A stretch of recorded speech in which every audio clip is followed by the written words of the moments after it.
World cup 2023 की समाप्ति के बाद भारतीय team mission T20 world cup 2024 की तैयारियों में जुट गई है और इस तैयारी की शुरुआत जो है वो ऑस्ट्रेलिया के खिलाफ 5 मैचों की T20 श्रृंखला से होना है। और इस श्रृंखला के लिए भारतीय टीम ने अपने नए 15 सदस्यीय स्क्वाड का ऐलान कर दिया है। तो अगर हम उस स्क्वाड पर एक नजर डालें और उस पर गौर फरमाएं तो देखेंगे कि उस स्क्वाड में 3 ऐसे खिलाड़ी हैं जिनको नहीं चुना गया है, लेकिन उनकी काबिलियत के दम पर इस स्क्वाड में उनकी जगह बनती थी।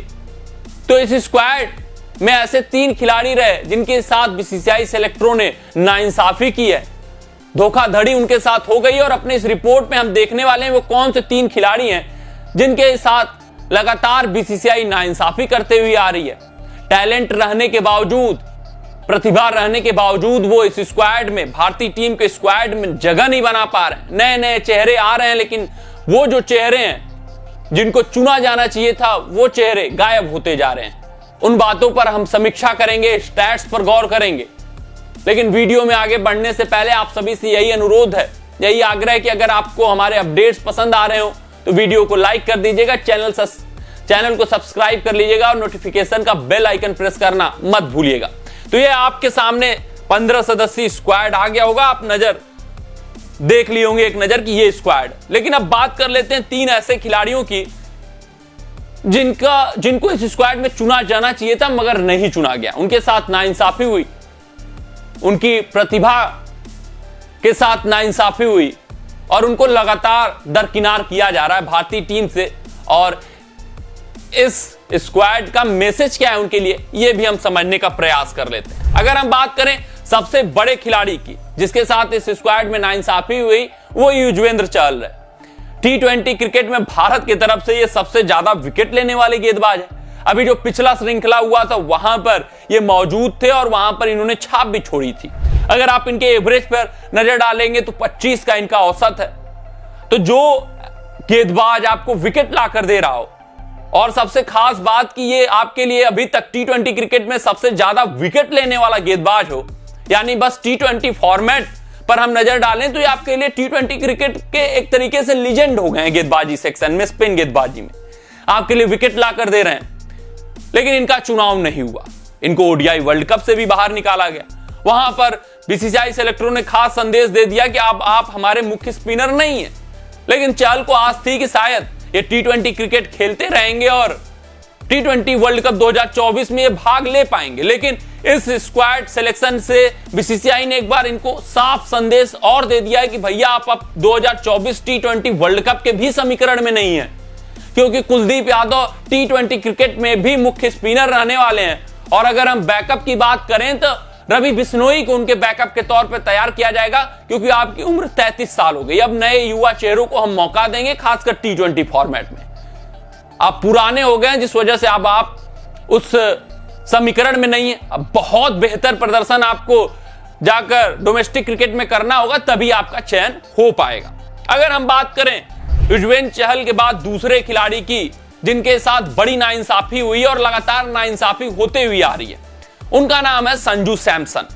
संजू सैमसन को ओडीआई वर्ल्ड कप से बाहर किया गया, जहां पर सबको आस थी कि शायद सैमसन 15 सदस्यीय स्क्वाड में चुने जा सकते हैं, वहां पर उनको बाहर रखा गया। फिर अगर हम बात करें T20 फॉर्मेट की तो उम्मीदें सबको थी कि अगर हमारे अनुभवी खिलाड़ी नहीं जाएंगे, केएल राहुल वहां नहीं खेलेंगे तो संजू सैमसन ही खेलते हुए नजर आएंगे। लेकिन फिर जब स्क्वाड का अनाउंसमेंट हुआ तो नए युवा चेहरों को मौका मिला, लेकिन संजू सैमसन यहां से भी नदारद दिखे। यानी बीसीसीआई सेलेक्टरों ने ठान लिया है कि इनको बुढ़ा करके मानेंगे, लेकिन इनका सिलेक्शन भारतीय स्क्वाड में नहीं करेंगे। चाहे जितने भी काबिल प्लेयर हों, उससे बीसीसीआई सेलेक्टरों को नहीं फर्क पड़ता है। बस उनको नए नए युवा चेहरों को मौका देना और संजू सैमसन के साथ नाइंसाफी करते जाना है। ये हर स्क्वाड का यही फंडा रहा है कि हर बार संजू सैमसन चूक जाते हैं और उसका कुछ न कुछ एक्सक्यूज लाकर बीसीसीआई सेलेक्टर रख देते हैं। तो यहां पर जितेश शर्मा को मौका मिला, लेकिन संजू सैमसन चूक गए अपना स्थान बनाने से। जो सैमसन अभी तक भारतीय वनडे फॉर्मेट के भारतीय टीम के लिए प्रमुख खिलाड़ी बन रहे थे, जो सैमसन T20 क्रिकेट में अच्छा खासा पैठ जमा रहे थे, वो अब T20 वर्ल्ड कप 2024 के भी समीकरण से शायद बाहर होते हुए दिख रहे हैं। अगर हम बात करें तीसरे अनफॉर्चुनेट खिलाड़ी की, तो उनका नाम उमरान मलिक। हालांकि अभी ये युवा खिलाड़ी हैं, अभी इनको सीखना बाकी है, लेकिन ये एक तरीके से अनफॉर्चुनेट ही रहे, क्योंकि अगर आप आवेश खान को चुन लेते हैं, आप मुकेश कुमार को मौका देते हैं, तो उमरान मलिक को भी मौका देना बनता है, क्योंकि एक ऐसे पेसर हैं जो आपको वेरिएशंस ला कर देते हैं। आपका पेस अटैक वैरायटी वाला पेस अटैक बन जाता है, जहां पर अर्शदीप सिंह के रूप में ऐसा गेंदबाज मिल जाता है जो शुरुआती ओवर्स में और डेथ ओवर्स में ऑपरेट कर ले। आवेश खान खेले तो डेथ ओवर्स के अच्छे गेंदबाज बन जाते हैं। वहीं मिडिल ओवर्स में पेस के साथ कोई बल्लेबाजों को डरा सकता था तो वो उमरान मलिक थे।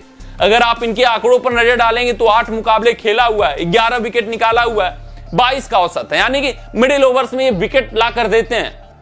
इकोनॉमी रेट हालांकि इनका कॉज ऑफ कंसर्न है, 10 के पार है, पिटते हुए नजर आते हैं, लाइन लेंथ इनका इशू है, लेकिन ये सुधरेंगे, धीरे धीरे सुधरेंगे और इन्हीं बायलैटरल सीरीज में, श्रृंखलाओं में आप अगर इनको मौका देंगे, कंगारू टीम के बल्लेबाजों के खिलाफ आप इनको खिलाएंगे तो वो सीखेंगे।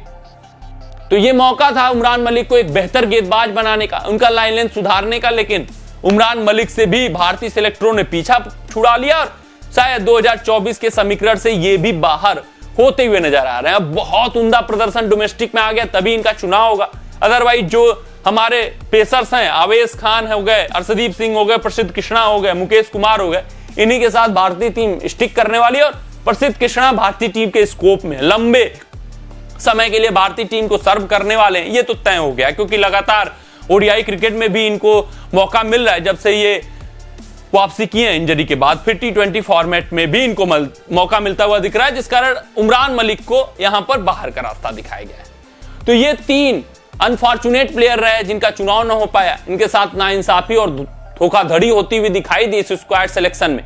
तो आप भी अपने राय जरूर हमें कमेंट सेक्शन में कमेंट करके बताइएगा, सुझाव जरूर दीजिएगा कि इन खिलाड़ियों के अलावा क्या और भी कोई खिलाड़ी रहा जिसका सिलेक्शन होना चाहिए था इस स्क्वाड में मगर नहीं चुना गया उनको। तो आज के अपने इस रिपोर्ट में बस इतना ही। आप सभी अपना ध्यान दें, सुरक्षित रहें, स्वस्थ रहें, मस्त रहें। जय हिंद, जय भारत। अगर ये वीडियो आपको पसंद आया हो तो इसे लाइक और शेयर करें और क्रिकेट से जुड़ी अन्य जानकारियों के लिए हमारे चैनल को सब्सक्राइब करना ना भूलें।